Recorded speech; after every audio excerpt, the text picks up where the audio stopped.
Ayun mga bradiks, ay pupuntahan ko po yung lugar kung saan ko po ito kinukuha mga bradiks.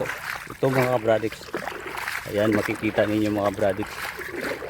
Yan, anak ito ng talangka mga kabradiks. Similya ng talangka mga kabradiks. Isauli ko po ito mga bradiks kung saan ko po hinuhuli po ito. Kasi pa sayang naman ito mga bradiks kung hindi natin ibabalik.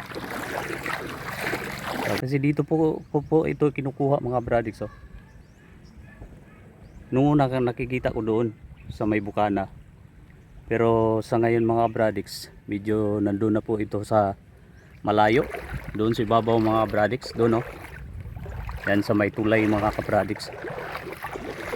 Dahil doon ko po ito kinukuha, doon ko rin po ito ibabalik. Ganyan po tayo mga bradiks para hindi po masasayang ito mga bradiks. Kasi pag hindi natin ibabalik ito mga bradiks, masasayang ito mga bradiks. May posibilidad na mamamatay ito mga bradiks. Eh mga bradiks, tumating na po ako dito. At dito ko po ito kinukuha sila mga bradiks. Kaya dito ko rin po ito ibabalik. Ayan, kung makikita niyo mga bradiks, nangingitim po sila mga bradiks. Kasi pag hindi ko po sila dito ibabalik mga bradiks, may posibilidad po itong maiwan mga bradiks. Ayan. Ayan mga bradiks yung mga kasama niya.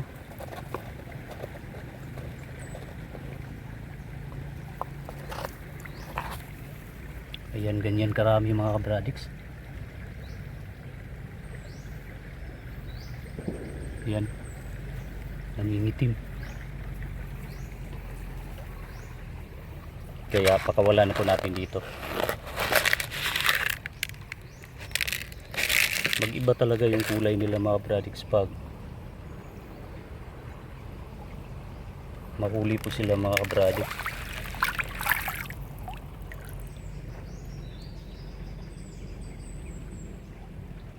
Ayan, ang dami ng similya ng isda at saka similya din po ng crabs mga kabradiks.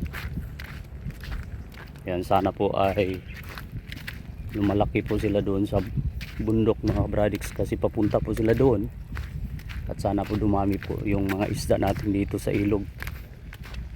Pero alam nyo mga bradiks, masasayang yung mga isda natin kasi yung iba nating mga kababayan po dito, magamit po sila ng mga chemical mga bradiks.